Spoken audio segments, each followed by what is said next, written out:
क्या आपने कभी सोचा है आपके घर में बेटा, बेटी, बहू या दामाद कौन बनकर आता है? क्या ये सिर्फ किस्मत का खेल है या इसके पीछे कोई गहरी वजह है? कहा जाता है हर रिश्ता यूं ही नहीं बनता, कोई ना कोई हिसाब किताब जरूर होता है। लेकिन ये हिसाब किताब आखिर है क्या? कैसे तय होता है कि कौन आपका बेटा बनेगा, कौन आपकी बहू? और कभी कभी क्यों जो सबसे प्यारे लगते हैं वही सबसे बड़ा दुख दे जाते हैं। वीडियो को लास्ट तक जरूर देखना, क्योंकि इस कहानी में छिपा है कर्म और रिश्तों का सबसे बड़ा सच। और हाँ, वीडियो को एक प्यारा सा लाइक, कमेंट और चैनल को सब्सक्राइब कर दो पहले, क्योंकि बाद में आप भूल जाते हो। तो बेटा बनकर, बेटी बनकर, दामाद बनकर और बहू बनकर कौन आता है? जिसका तुम्हारे साथ कर्मों का लेना देना होता है। लेना देना नहीं होगा तो नहीं आएगा। एक फौजी था, उसकी मां नहीं, बाप नहीं, शादी नहीं, बच्चे नहीं, भाई नहीं, बहन नहीं। अकेला ही कमा कमा कर फौज में जमा करता जा रहा था। तो थोड़े दिन में एक सेठ जी से, जो फौज में माल सप्लाई करते थे, उसका परिचय हो गया और दोस्ती हो गई। सेठ जी ने कहा, जो तुम्हारे पास पैसा है वो उतने का उतना ही पड़ा है, तुम मुझे दे दो, मैं कारोबार में लगा दूं तो पैसा से पैसा बढ़ जाएगा, इसलिए तुम दे दो। फौजी ने सेठ जी को पैसा दे दिया। सेठ जी ने कारोबार में लगा दिया। कारोबार उनका चमक गया, खूब कमाई होने लगी, कारोबार बढ़ गया। थोड़े ही दिन में लड़ाई हो गई। लड़ाई में फौजी घोड़े पर चढ़कर लड़ने लगा। घोड़ी इतनी बदतमीज थी कि जितनी जोर जोर से लगाम खींचे उतनी ही तेज से सिर खींचते खींचते उसकी गलफर तक कट गई। लेकिन वो दौड़कर दुश्मनों के गोल में जाकर खड़ी हो गई। दुश्मनों ने वार किया, फौजी भी मर गया और घोड़ी भी मर गई। अब सेठ जी को मालूम हुआ कि फौजी मर गया है, तो सेठ जी बहुत खुश हुए कि उसका कोई वारिस तो है नहीं। अब ये पैसा देना किसको? अब मेरे पास पैसा भी हो गया, कारोबार भी चमक गया, लेने वाला भी कोई नहीं रहा। तो सेठ जी बहुत खुश हुए। तब तक कुछ ही दिन बाद सेठ जी के घर लड़का पैदा हो गया। अब सेठ जी और खुश हुए कि भगवान की बड़ी दया है, खूब पैसा भी हो गया, कारोबार भी हो गया, लड़का भी हो गया, लेने वाला भी मर गया। वो लड़का होशियार था, पढ़ने में भी समझदार था। सेठ जी ने उसे पढ़ाया लिखाया। जब वो पढ़ लिख कर बड़ा हो गया तो सोचा कि अब ये कारोबार संभाल लेगा, चलो अब इसकी शादी करा दें। शादी करते ही घर में आ गई बहुरानी। अब उन्होंने सोचा कि चलो लड़के की शादी हो गई, अब कारोबार संभालेगा। लेकिन कुछ ही दिन में लड़के की तबीयत खराब हो गई।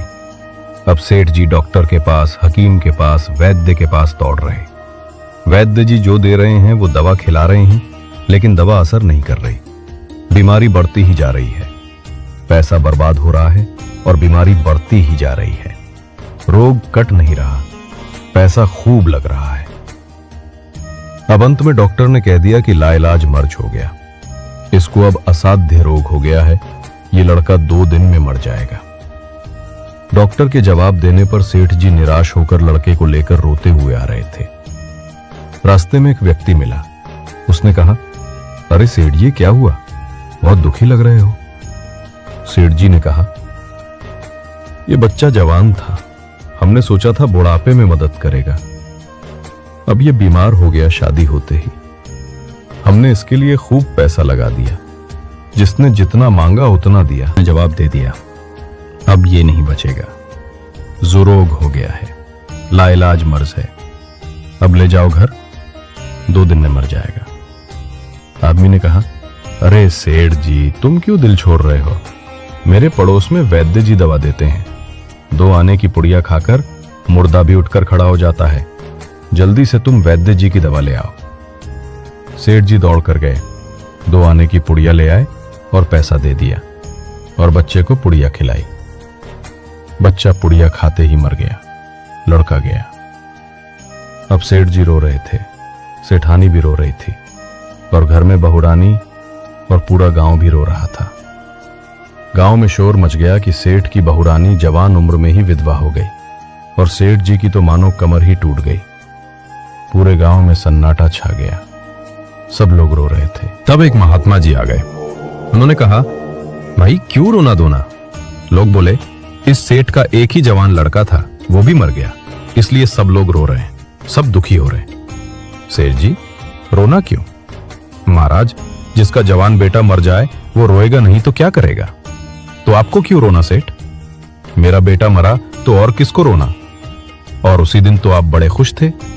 किस दिन? फौजी ने जिस दिन पैसा दिया था। हाँ, कारोबार के लिए पैसा मिला था तो खुशी तो थी, और उस दिन तो आपकी खुशी का कोई ठिकाना ही नहीं था। किस दिन? अरे, जिस दिन फौजी मर गया था। सोचा कि अब तो पैसा भी नहीं देना पड़ेगा, माल बहुत हो गया, कारोबार खूब चमक गया, अब देना भी नहीं पड़ेगा। बहुत खुश थे। हाँ महाराज, खुश तो था, और उस दिन तो आपकी खुशी का ठिकाना ही न रहा था। पता नहीं कितनी मिठाइयां बढ़ गई थीं। किस दिन? अरे, जिस दिन लड़का पैदा हुआ था। महाराज, लड़का पैदा होता है तो सब खुश होते हैं। मैं भी हो गया तो क्या हुआ? उसी दिन तो खुशी से आपके पैर जमीन पर ही नहीं पड़ रहे थे। किस दिन?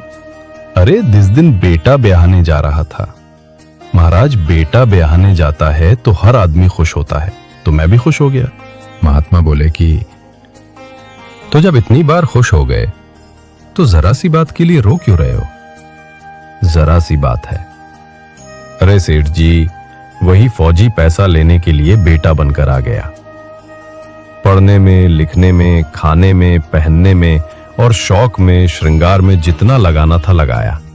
शादी ब्याह में सब लग गया, और ब्याज दर ब्याज लगाकर डॉक्टरों को दिलवा दिया।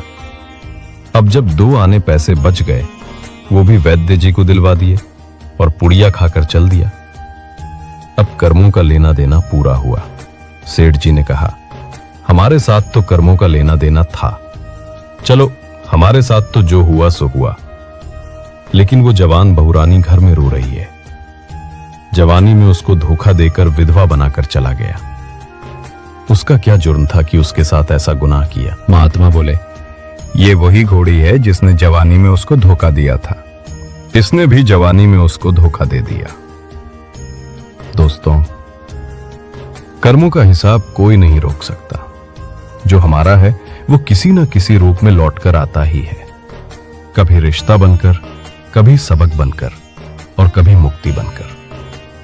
तो अगली बार जब कोई रिश्ता तकलीफ दे तो याद रखना, शायद वो किसी पुराने हिसाब की आखिरी किश्त चुका रहा हो। कर्म का न्याय धीमा जरूर है, पर अधूरा कभी नहीं। कहानी को अंत तक सुनने के लिए बहुत धन्यवाद।